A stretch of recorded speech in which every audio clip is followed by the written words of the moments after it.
Bismillahirrahmanirrahim. Insyaallah kita akan memulai Q&A.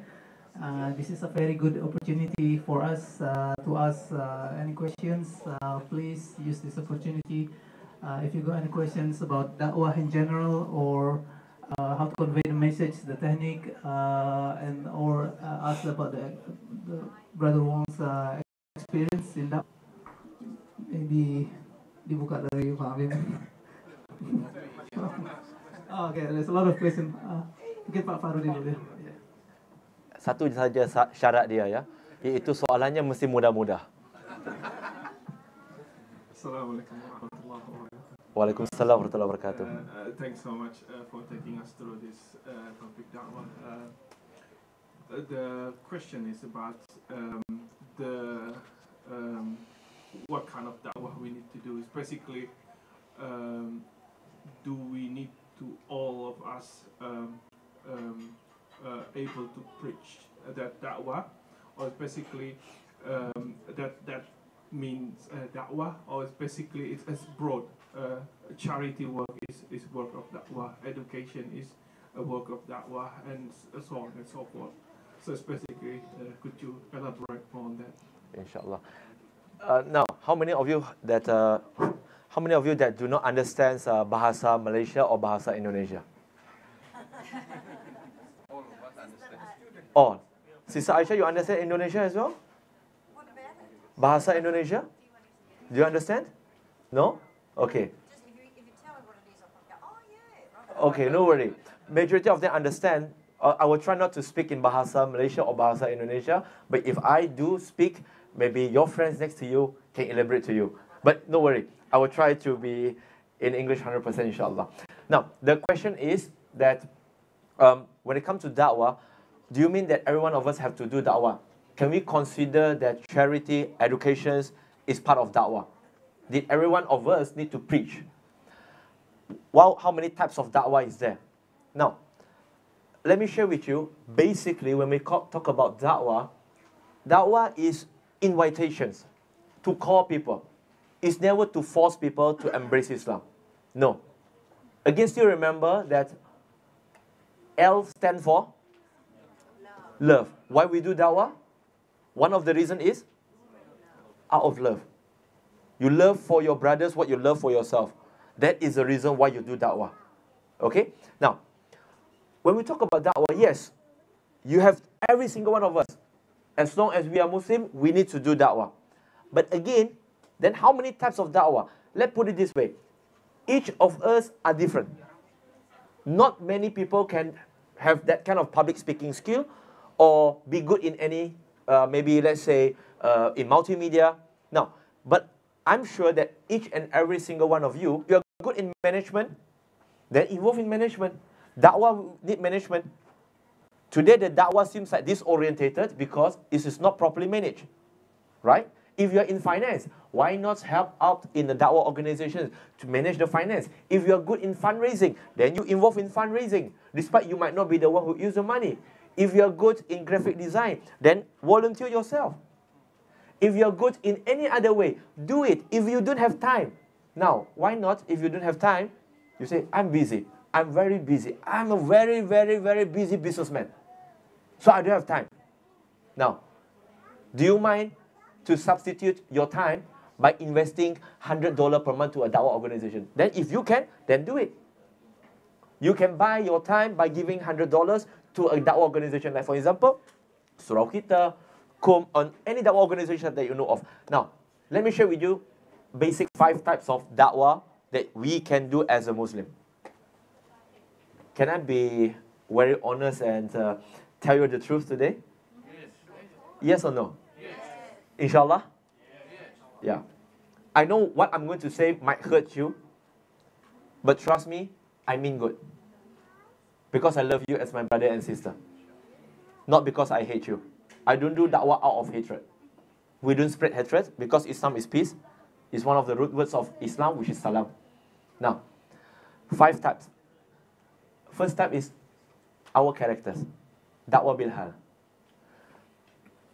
I have to talk about this. I know some of you might not like it, but if you don't like it because of the truth behind that message and not the way I convey the message, Alhamdulillah. If the way I say it hurt you, then I apologize in advance.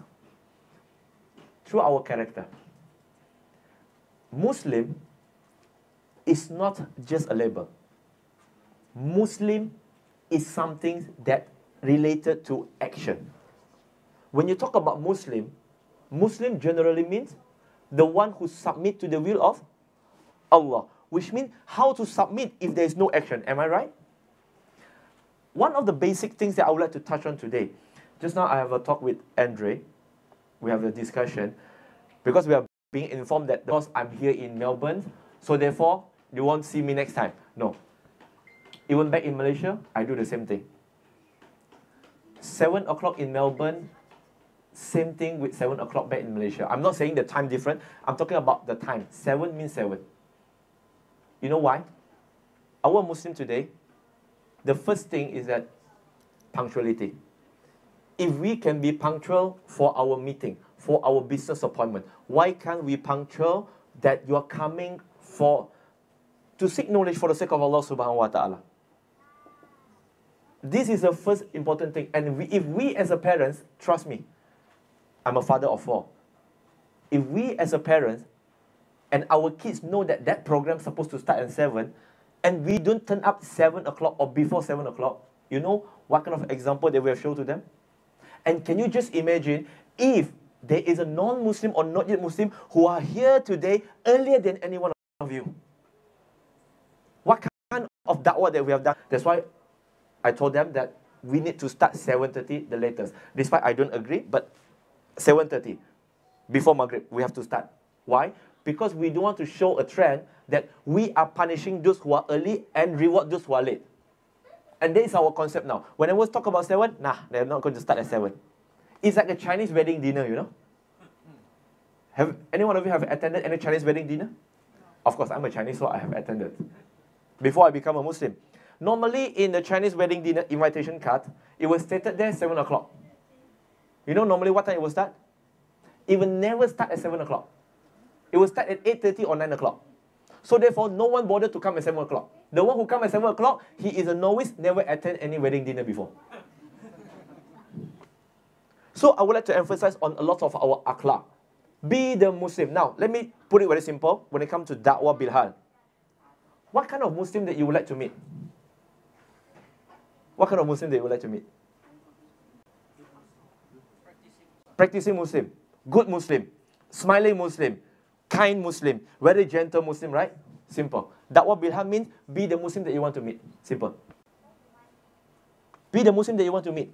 If you don't want to meet a Muslim that always says 7 and comes 7:30, then don't be that Muslim. If you don't like to meet a Muslim that like to throw rubbish, then don't be that Muslim. That is your da'wah. Da'wah bilhal. It's a small things, but big things happen when the small thing done right. Let's start with something basic. I know some of you are eating. I don't hope to ridicule any one of you. Again, I have to emphasize this. Because the Prophet, when the first 13 years talking about akidah and akhlaq, how we eat and drink is with our right hand. This is our identity. The Prophet can do da'wah just by the way he eat and drink. Ta'if. A slave by the name of Al-Adas give a drink to the Prophet sallallahu alaihi wasallam. And the Prophet, he used his right hand, Bismillah. And this trigger Al-Adas to us. What do you just recite just now? Trigger point. By us behave like a Muslim, that is one of the da'wah. That's why my teacher, Sheikh Husseini, he said that talking Muslim everywhere, practice Muslim very rare. Well, sad but truth. We're not supposed to be that way. Muslim is always the best of example. Before I go to the second type, just a reminder as well. I want to end this da'wah bilhal with this example for you to understand. What is the best university in this world? The best universities in this world. Okay, we don't have to name it. Just imagine the best university in the world, but this student is the worst student in that best university. Imagine this, yeah? Now, when he graduated from that university, which is the best in the world, will he still end up as one of the best students in the world? The worst student in the best university of the world, after he graduated, will he still become one of the best students in the world? Obviously, yes. Because he is the worst among the best. Now, who is the best ever human, who is the human being which is the best ever walk on this face of the earth? Who is their followers? Who is his followers? Us. He is the best and we are his followers. If among us, the worst of akhlaq among us should be the best among the best. Because we follow the best. Remember, every single one of us, we are carrying the name of Prophet Muhammad sallallahu alaihi wasallam. He is our example. Live up to it. That is first part. Da'wah bilhan. Our characters. Always smile. Don't be too stern. I have a program with the youth 2 days ago. I received some feedback that they say some of the problems they face with the Muslim community. They say, the more religious those people become, the more religious they are, you know what they do? They become more, their face becomes stern, they don't smile at us. They become too judgmental to us. The youth is talking about who? Possibly talking about me, talking about you. This youth, I don't know who sent it, but it might be your children. It might be the best, your friend's children. Your children's friend. They are talking about us. Those who want religion. We don't smile. Assalamualaikum. There's no smile. We know smile is charity. We don't even smile to one another. Sometimes we say Assalamualaikum, which means peace be upon you. But the way we say is like, no peace to you. Assalamualaikum. What do you mean Assalamualaikum? Assalamualaikum means peace to you. How can you say I love you? I love you. No, it doesn't make sense. So, show example. The next type is da'wah bil kalam. Through books, pamphlets, etc. Some of us cannot speak eloquently. So what we do? Give pamphlets. Do what you can. Anything you could. But of course, don't put into their mailbox. Don't put on their windscreen. Okay? But try to pass to them. Normally, when I talk about these types of da'wah, I would use maybe 6 hours to elaborate every single thing to give you more example. But I just give you certain types so you can think about it and what you can do. The third type is da'wah bil mal, charity. To help the poor around your community, your neighbors, your friends who might in need. Okay? Of course, charity starts from home. So, do charity. Even kids can do charity too. They don't have money, but they can smile. Charity as well. If you can, invest. Be a good investor. Invest in what? Invest in our akhirah. Because the Prophet ﷺ said that after the son of Adam passed away, there is nothing left except 3 things. Which is the dua of a righteous son, his beneficial knowledge, and the third one is his sadaqah, his charity. Invest in these 3. If you can invest in an organization, maybe, as I say, Surau kita, whatever it is, or wherever you are watching now, invest in an organization that can help you to reach out to more people. You might not be the one who speak in front, but you are still getting the reward of that particular person. So, da'wah bil mal. Number 4 is da'wah bil lisan. Through our words. وَمَنْ أَحْسَنُ قَوْلًا مِمَّنْ دَعَا إِلَى اللَّهِ. Surah Fusilat, chapter 41, verse 33. Who is better in speech than those who call people to Allah? The best of speech, brother and sister, is not darling, is not honey. Is La ilaha illallah. Is to call people to La ilaha illallah. The one who will have the longest neck in the Yawmul Qiyamah, in Akhirah, is the Muazzin. Why? Because he's calling people to Allahu Akbar, Allahu Akbar. He's calling people the best of speech. Now maybe after this, most of you might want to become the Muazzin. Because normally, when there's nobody, the official Muazzin is not there, nobody want to call for Azan. They say, no, my voice is not nice. But when you ask them to go and shower, you will see they were singing inside. Right? You see, the one who have the dream for azan is Zaid ibn Abdullah, radiallahu anhu. But at the end of the day, the Prophet ﷺ passed this job to Bilal ibn Rabah. And of course, he have his co-muazzin, which is Abdullah ibn Umi Maktum. They tried to, I want to be the one who called for it. Now, why don't we also try to compete in piety, in righteousness? Compete now, 1, 2, zoom, let 1, 2, zoom, right? Paper, scissors, stone, whatever it is. You must do it. You want to do it. Call people. The best that you could by using your lisan. Say whatever you know. Don't convey the things that you are not sure. Okay? Number 5 is da'wah bil media. Through internet. How many of you who do not have any social media account? Good. Don't ever touch it. Only one, right? I'll just give you a very simple example how you can do da'wah by using your social media. This Facebook can become a fasad book for you as well.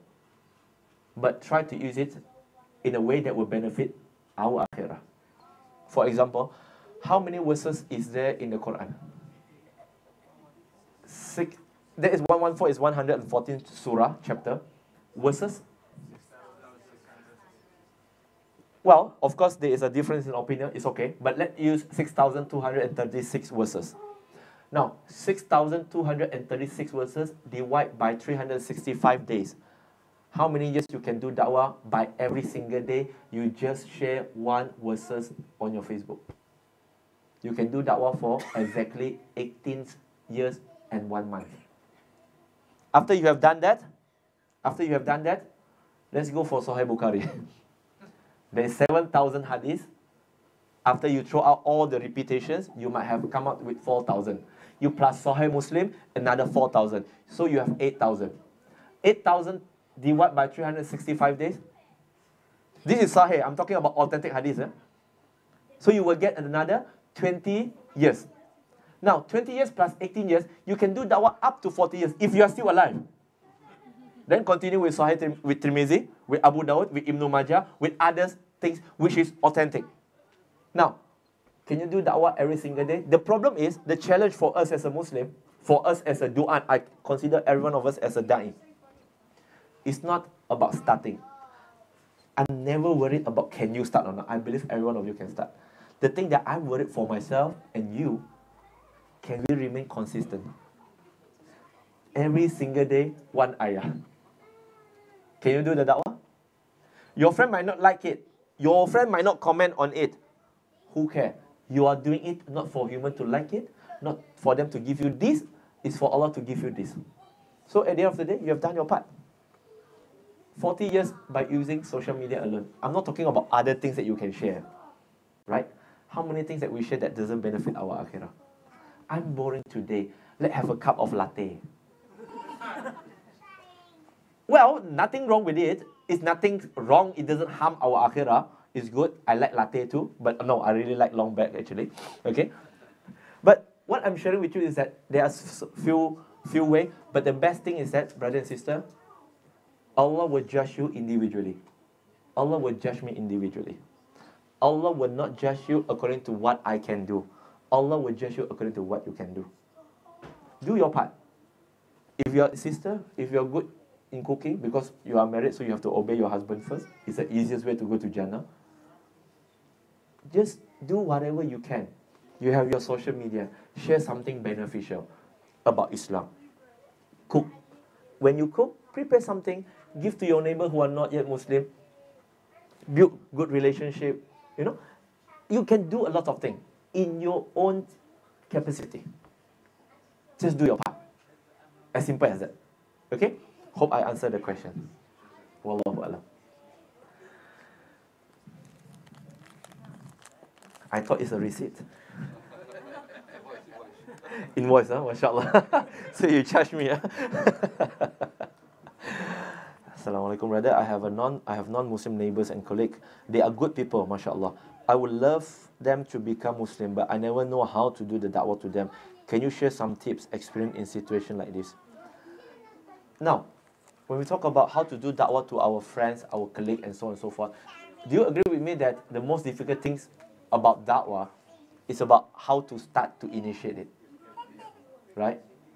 To talk about Islam is easy, but how to start to talk about Islam is difficult. You will not out of sudden, Peter, Mary, I want to talk to you about Islam. Sit down for 1 hour. I buy you a cup of coffee. No, it doesn't work that way most of the time. So we must know how to initiate. I give you certain tips how to initiate. Any one of you who study marketing or advertising? No one? Okay. Now, first is that the marketing principle is no demand, no supply.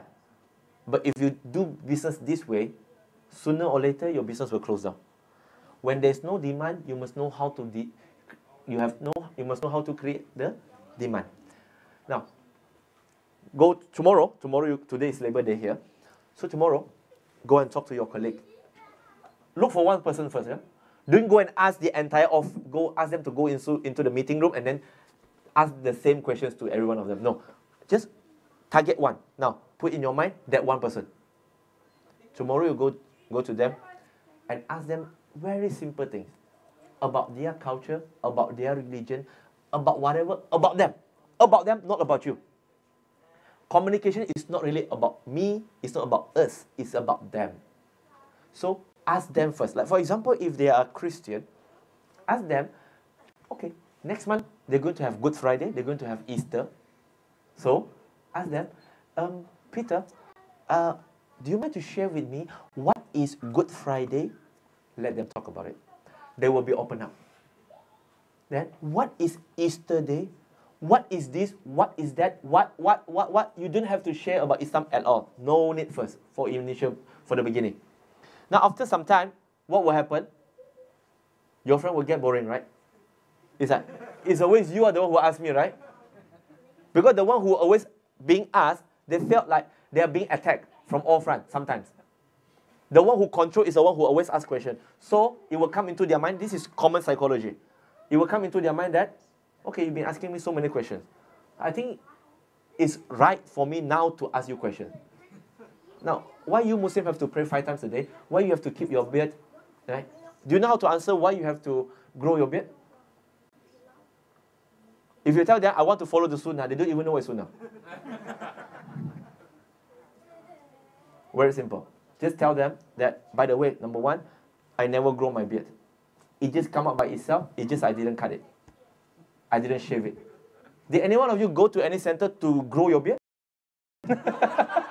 Now only you guys laugh. Astaghfirullah. Okay? Just say something on that point. Okay. I was a Christian. Okay. I think that's brilliant advice what you've just given, because those people that you allowed to show interest in them, it then conveys to them, well, they're actually interested in me. Oh, that's a Muslim. I know if a Muslim had shown me that sort of I suppose humility and a non-judgmental attitude, I would have shown more interest in them. So yes, immediately it would have come to mind, well, I'd like to ask you, mind if I ask you a few questions? And that's how it opens up the door. And I think at the end of the day, it is up to every one of us in whatever capacity we are in to, as I term it, prick the consciousness, awareness of individuals around us. Yes. Just make them aware. And you're spot on with what you said. It's not our job to convert them at all. That's, at the end of the day, that's nothing to do with it. Yes. It's leading by example. It's being authentic. The smile is brilliant. It takes a lot less muscles to smile and about 27 to frown, and it's a lot less Alhamdulillah. But all those things are all Inshallah. intertwined. So, Jazakallah khair. at the end of the day, let's just not let the ego get in control. Okay. Let's lead by this. Will do. Okay, so I will just continue, right? Okay, so initiate. Ask them question, then in the end of the day, it might take months, it might take years, but it's okay. Just be patient. That's number one. When no demand, you have to create the demand. Now, the second way how you can initiate is also ask question, but this time you are asking question by giving them some similarity. For example, okay, you as a Christian, I'm a bit confused. I respect your religion, but I'm just a bit confused because I get so many different answer. I just want to ask you, what is the concept of God in your religion? Because elaborate to me. Now, you are asking in a way that you want to know more about them. So after that, they will defend and they will answer you. No, basically we Christians, most of them, I don't say all, they will say, no, that is 3 in 1, is the Trinity. They will give you some philosophical answer to it, but that doesn't matter. In Surah Al-Ikhlas, chapter 112, verse number 1 to 4, Allah says that, Kul huwa Allahu ahad, say God is one and only. Same. We also believe in one God. And you know what? The next verse says, Allah says, Allahu Samad, Allah is eternal. He have no beginning, He have no ending. And then thirdly, Allah says, Lam yalid wa lam yulad. He beget not, nor He begotten. Which means He have no father, He have no mother, He have no son, no baby God, no father God, no mother God. It's only one God. And then number 4 is, Walam yakullahu kufuwan ahad. There's nothing like unto Allah. So for us, this is concept of God. I think we have a lot of similarities, right? Now, do they feel that we are preaching to them? No. We just look for similarity. I like it. Do you mind to share with me? Next. Do you mind to share with me about what is the most important value that is being taught in your religion? Any religion. Trust me, they will say kindness, be good, smiling, blah, blah, blah. Whatever they say, most of it will be compatible with Islam. Tell them, you know what our prophet say? Our prophet, we believe it's your prophet as well. Say, smile is a charity. You're looking for similarities now. Still asking questions, but a different way of approach. Try these 2 first. Of course, I can give you more technique on to do it, but that will need you another workshop. Okay? Now I'm trying to lobby for some workshop later. Okay? So, try to initiate that, inshallah. Okay? Okay, just now, Sister Aisha, you have a questions, right? Okay, don't worry. I'll come to you later, inshallah. If we do da'wah implicitly by showing good actions without explicitly calling people towards Allah, how can people understand the basic fundamental knowledge of Islam, such as Tawheed Aqidah? Now, there's 2 questions. Let me answer this first. Which means if we're just doing da'wah by showing our akhlaq, how can people understand the Tawheed? Now, if you were to recall, during my talk, I say one of the types of da'wah is through good characters. Am I right? It is not supposed to be the only one da'wah that we do. Because by showing character, in the marketing system, this is called attention. Because they have this AIDA system. Attention, interest, desire, action. So showing good character is an attention. You grab their attention. You stand out. Like for example, this morning, mashallah, we went to my center. And then Sheikh Abu Hamza, he shared with us some beautiful stories about how this lady, who is a hijabi, she sit in a commuter, and then in a tram, and then there is one lady, a non-Muslim, elderly. She came in, and then she gave her seat to that lady. So at the end of the day, then only she realized that that lady, that elderly lady, that she gave her seat to, she is a columnist in the Herald. Okay? So, and she wrote something beautiful about Muslim. She said, I never experienced such a good character, such a good manners, other than coming from one who are wearing a scarf on their head. Da'wah bil hal. But then, by having good attention by having good akhlaq is an attention. We grab their attention. But then how to create their interest? We have to talk. Like for example, this is what we call as the sponsor technique. You know what is sponsor technique? When you want to watch a live soccer game, normally they will have a sponsor, right? This live broadcast is brought to you by Optus, whatever it is, by Vodafone. Now, when you have a good character, you can just ask them, do you know that, why I always emphasize on drinking with my right hand? Do you know why? They might ask you why, because your question is leading them to ask you why. Am I right? If I were to ask you, do you know why I ask you why? What is the possibility you will answer differently? There is a possibility, but very minimum.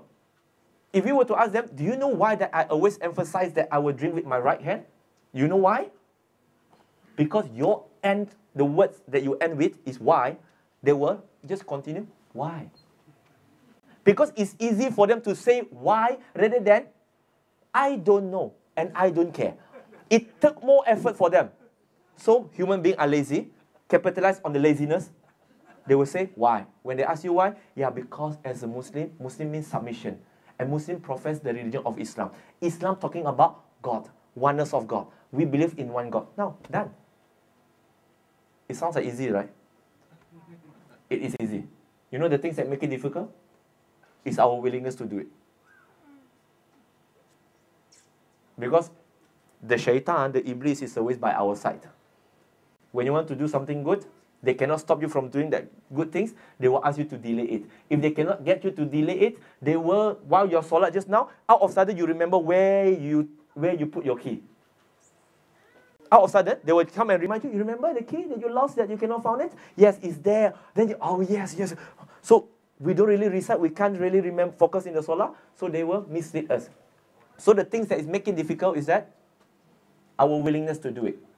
So akhlak is one thing. Akhlak is just to get their attention. Then we still have to speak to them. But always remember, focus on La ilaha illallah.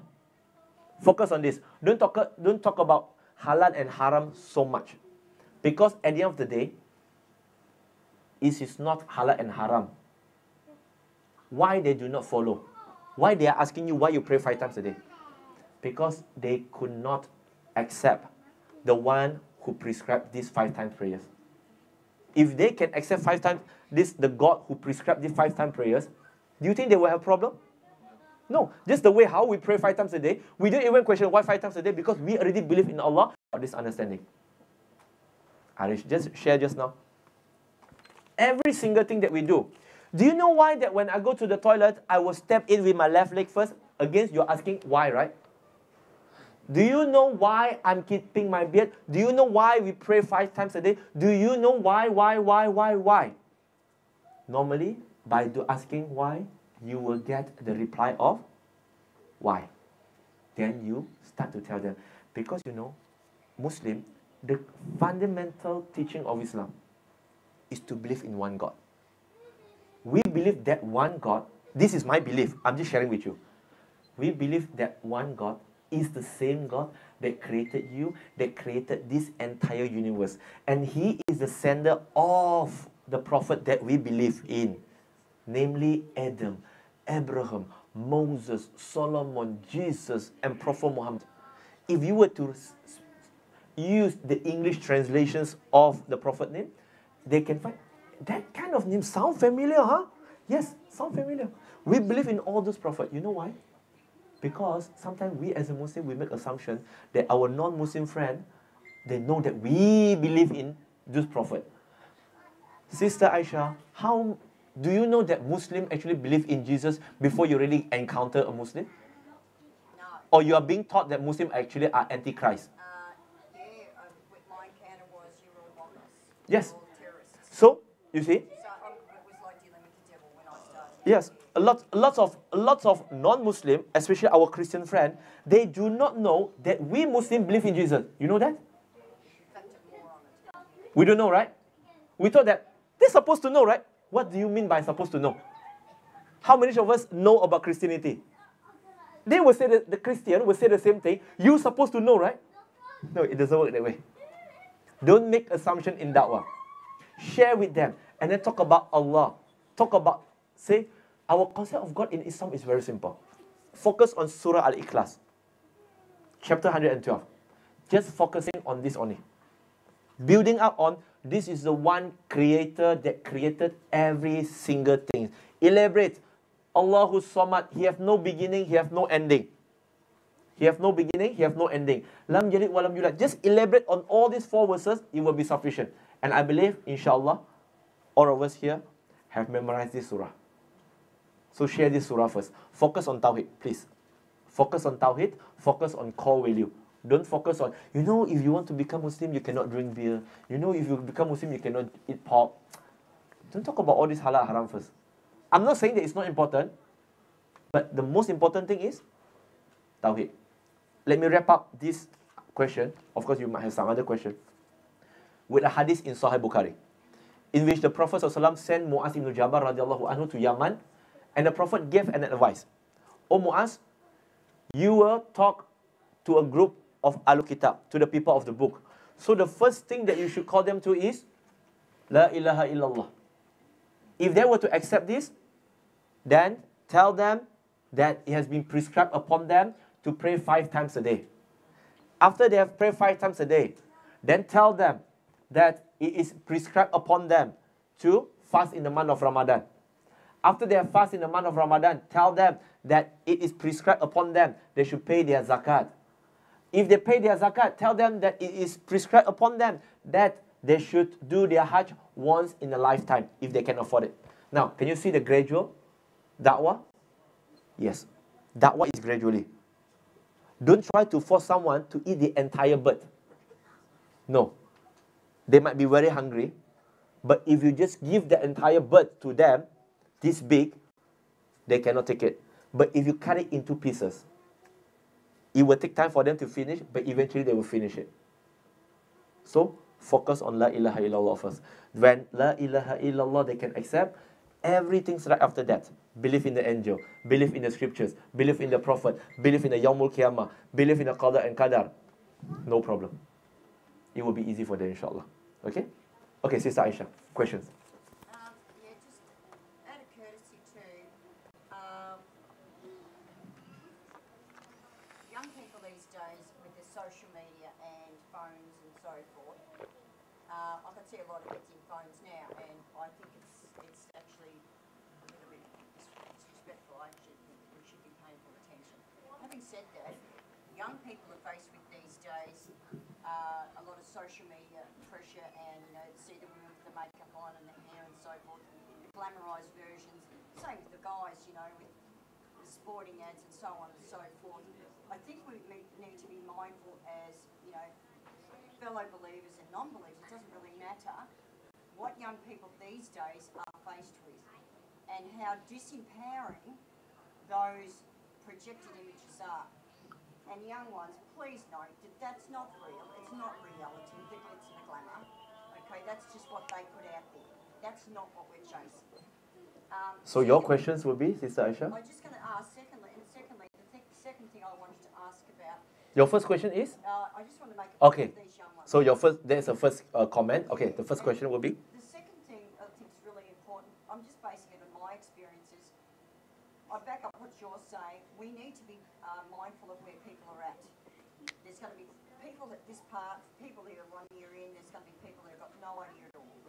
For me, when I heard Allah and God, they were like, that's my God, but that's your God.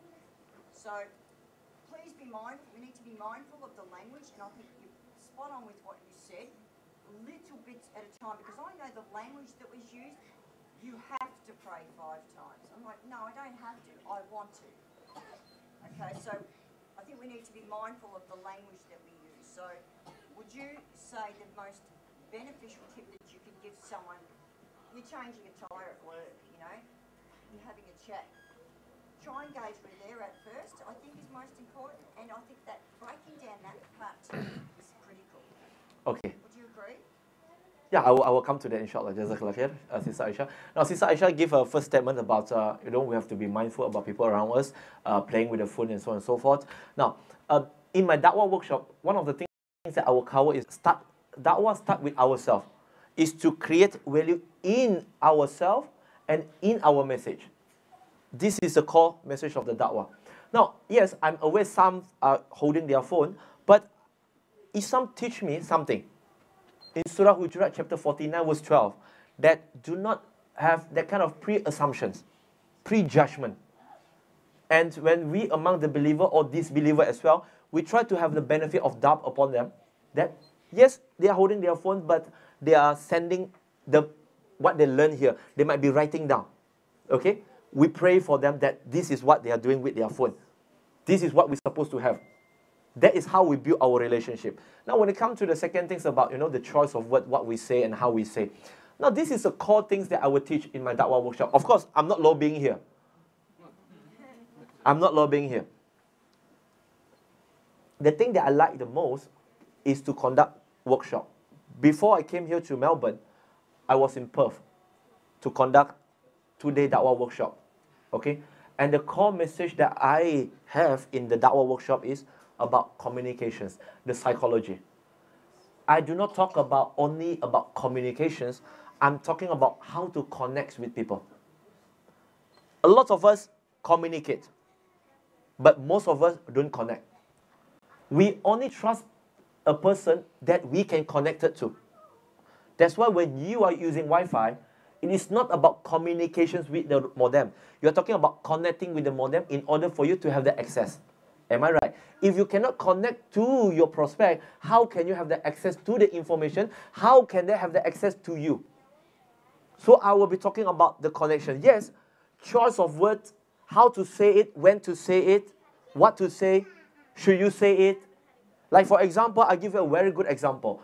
In the lifetime of the Prophet ﷺ, da'wah is not really about you have to say every single thing. During the time in Mecca, Abu Jahl came and approached the Prophet ﷺ right in front of Abu Talib. He asked, "Oh Muhammad, tell me, your religion is better or the religion of our forefather is better?" Now, guess, what did the Prophet ﷺ answer? What did he answer? Now you have to remember, Abu Jahl is asking this question right in front of Abu Talib, the one who protected him, If he were to answer, of course, it's my religion, do you think Abu Talib will continue to protect him? No more. But if he were to answer that the religion of our forefather is better, then Abu Jahl will ask another question. Then why are you propagating another religion which is inferior to our religion? You know what? At the end of the day, the Prophet didn't even answer. This is how to say, when to say. This is hikmah. This is udu'u ila sabili rabbika bil hikmah. With wisdom. Sometimes you need to say it. Sometimes you don't. This is not that every single thing you have to say, haram, haram, haram, haram, haram. That you should say, but brother, I like Islam, but I like to eat pork. I like to drink beer. Oh no, na'uzubillah, if you become Muslim as well, you will still commit sin, you will go to hellfire. Don't become Muslim. Don't talk about it. Don't encourage them either. Don't say, no problem, brother, you become Muslim and continue to drink. Na'uzubillah. Don't do that. But the way to say it, I'm just giving you an example. The way to say it is that, brother, put it there first. Hold on. You believe in one God. You believe in Prophet Muhammad, right? This is the most important thing. That thing, we talk about it later. Allah can forgive all sin except shirk. If you already can believe Allah is one, God is one, and Prophet Muhammad is the last and final messenger, that is the most important thing. For that things, you do your best. Do your best not to drink the best. What I mean do your best is that you do your best to stop, but I will not ask you to stop immediately. It's like people who want to quit smoking. Is it easy? No. But with the help of Allah, you can do it. So give them time. How much time, brother and sister? How long should we give them? Normally we will say, this is the second time. I will give you one more chance. The third time, and that's it, right? Principle is very simple. How long? The same durations, the same amount of chances that you hope Allah will give you. You get what I mean, right? Have mercy on people. The Prophet say, Allah will not have mercy on someone who have no mercy on others. That's why there is a student. There's a student who writes in the exam paper when he cannot answer the question. He wrote to the teacher. He said, teacher, you know that the Prophet ﷺ said that Allah will not have mercy on people who have no mercy on others. So have mercy on me. Smart guys, huh? Very smart. Boys, don't try. Next time your children will ask you, Dad, remember Brother Firdaus that day he said, Allah will not have mercy on someone who have no mercy. So that you must have mercy on me, please buy me these toys. Don't use this hadith wrongly, please. Okay, so this is what I mean. If possible, I mean, again, I'm just suggesting. I'm not trying to lobby. Yes, because I can see the benefit. I've conducted this da'wah workshop in Qatar, in Bahrain, in Africa, in Australia, and I've not done it in Melbourne. And inshallah, next month I will be going to Hong Kong to conduct this workshop, and I will be going to Peru and Colombia to conduct the same workshop as well. So this workshop is very beneficial because I can see the changes. The feedback that I got is They say it's very beneficial not only for da'wah, but in terms of improving their relationship with their spouse, with their friends, with their family, with their colleague. Because it's talking about, yes, I'm supposed to do this. Oh, yes, this is, now I get the ideas. So, maybe, perhaps, if Surau kita can collaborate with, Kampung Utara, Melbourne, okay, to do something on this, it will be marvelous. And then, after the workshop, you can see the result, inshallah. With the permission of Allah subhanahu wa ta'ala. Yeah? Wallahu a'lam. So, Andre? No more questions? Maybe we still have one more question. Okay, About 5 can. minutes. Yeah. One more We give question. a chance for one more question. Anyone go? Someone will complain, Firdaus answer very long. Because I like long black. Any more questions? Last questions? Sorry, because no question. So, can you kata kita, saya senang kalau ada tahu kawan-kawan dari Malaysia kemari ini, kayak saudara kita sendiri gitu. Boleh bisanya. Boleh. Cerita sedikit tentang Pak Firdaus sendiri. Maaf, saya pakai bahasa Melayu ini. Jadi, I think it will be nice to hear you on story. So, kata kita tidak kenal, tidak sayang begitu. Oh. Jadi, Tak kenal maka tak cinta. Kalau sudah kenal, banyak pening kepala. Thank you. So, saya perlu menjawab di dalam bahasa Melayu kah dalam bahasa English? English, ya? Okay. So at least I hope you guys will give me a chance to speak in Malay, so you guys will know that these Chinese can speak Malay too. Okay. You would like to know how I become Muslim, right? Okay, very simple. By reciting Ashhadu an la ilaha illallah wa ashhadu anna Muhammad Rasulullah, and that's it. Am I right? Because you are asking me how I become Muslim, right? This is how I become Muslim. In order for me to become Muslim, I just have to recite the two kalimah. Or you want to know my story, how, my journey. Okay. See, this is choice of words, right? That's the importance of the workshop. Now, there is two options for you to choose, basically. Number one is that you can go to YouTube, search for my name. Or you can go to my YouTube, to my Facebook pages, to my Facebook page, in which few days ago I've shared in the Kum, okay, about my reversion. But I try to, 5 minutes, I don't think we will give justice to the story itself. You know why? Because, okay, it seems like nothing special, the way he became Muslim. Because you will not know the background, you will not know my perceptions about Islam before I become a Muslim. How is my journey? How I end up here? Am I being forced to be a Muslim? And then what is the challenges to become a Muslim after that and before? And then what made me to do da'wah? All this kind of thing. If I only have 5 minutes, it's not that I cannot answer you because it's my story, but it will not give justice to the question itself, to the entire stories. I will request, just a request. It's like people who ask me, can you prove to me that the Quran is the words of God in 5 minutes? It's not that I cannot prove that Quran is the words of Allah, but to prove the Quran is the words of Allah, at least 1 to 2 hours. If you have the 1 to 2 hours, then it's easier. So what I will request, Ustaz, is that maybe you can go to my Facebook page, okay, to watch the replay. It's over there. It's there for you to watch it. Or else that, just a short one is that you will find it not interesting, basically, if I were just to skip a lot of process. Like, for example, I was born as a Buddhist, and then I lived Buddhism at the age of 18, and then by the age of 22, I embraced Islam because of a very logical answer from my friend. The only thing you might be able to know is that, logical answer from my friend. What is the logical answer? I asked him, as a Chinese, I believe in God. As a Chinese, I worship God. And when we worship, we saw our God right in front. You as a Muslim, what do you worship? And he answered, he worship God. Okay, where is your God? I can't see your God. He told me, God exists, but you can't see him. I said, that doesn't make sense. Seeing is believing. How can you believe in something that you cannot see? So he told me, can you feel the wind? I said, yeah. Can you see the wind? That time I'm answering in Bahasa. If Bahasa, better. You know why? I will tell you why. Because when he asked me, later I will translate to you, sister. Okay, you supposed to translate. You go for it. I go for it, huh? Inshallah, inshallah. Okay, you try to figure out, inshallah. I'll get spared. Okay, no. Sit down. Don't go away. Okay. When he asked me, kamu rasa angin tak? Rasa? Kamu nampak angin tak? So I told him, saya Cina, tapi bahasa Melayu saya dalam peperiksaan dapat kredit. Kalau tiada angin, masakan pokok bergoyang. That is my answer to him.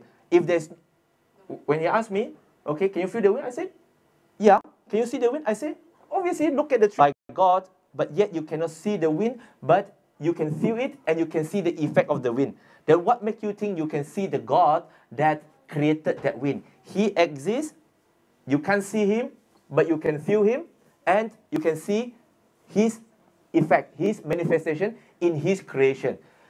Creations indicate there is a creator. As simple as that. Just because of this simple and logical answer, I become a Muslim, even though I do not know the pillar of Islam and articles of faith. Okay? This is a lesson that basically to do da'wah is not difficult. Sometimes we just follow the whisper of the Iblis so much.